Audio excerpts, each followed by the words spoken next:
Le Bitcoin remplacera le dollar américain d'ici une décennie selon Tim Draper, et voici ses arguments. Et si le dollar n'était plus la devise de référence dans 10 ans?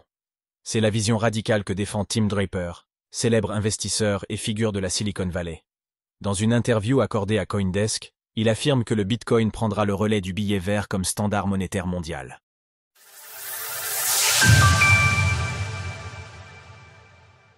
Le billet vert sera-t-il remplacé par le Bitcoin d'ici 10 ans? 10 ans, peut-être un peu moins. C'est le temps qu'il faudrait au Bitcoin pour supplanter le dollar américain selon Tim Draper, investisseur renommé et défenseur du BTC depuis plus d'une décennie.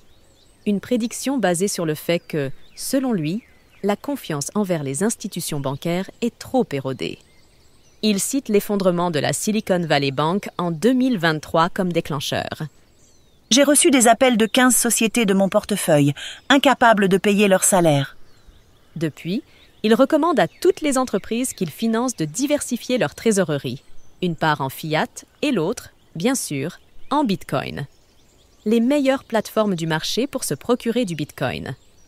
Les banques sont aujourd'hui capables de détenir à la fois du Bitcoin et des devises fiduciaires. Mais il vaudra mieux ne pas faire la queue pour convertir ces dollars en Bitcoin au moment de la transition.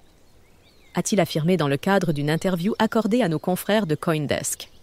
Il a également prédit que le BTC atteindra 250 000 $ d'ici fin 2025, prédiction qu'il repousse chaque année depuis 2018, toutefois.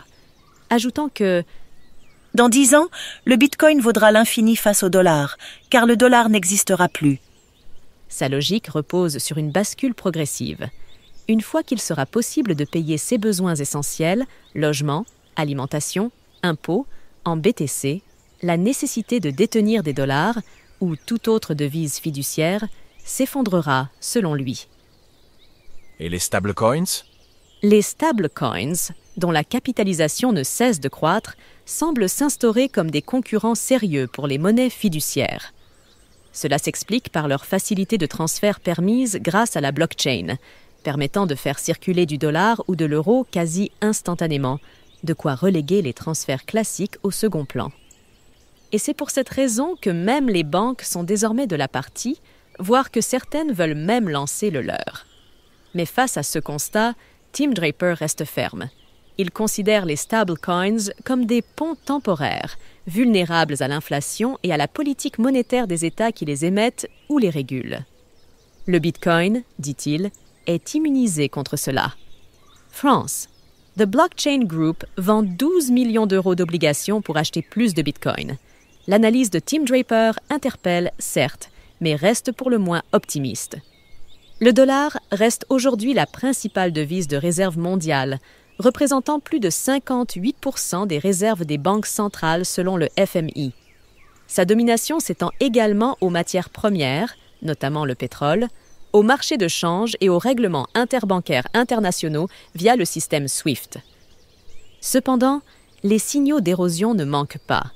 La montée en puissance des BRIC+, la volonté de certains pays d'échapper à l'hégémonie américaine, les politiques monétaires expansionnistes et la défiance croissante envers les banques centrales alimentent un besoin de diversification. Le Bitcoin, de par sa rareté programmée, sa neutralité et son infrastructure décentralisée, apparaît alors comme une alternative crédible, mais encore lointaine dans la pratique. Retrouvez toutes les actualités crypto sur le site cryptost.fr.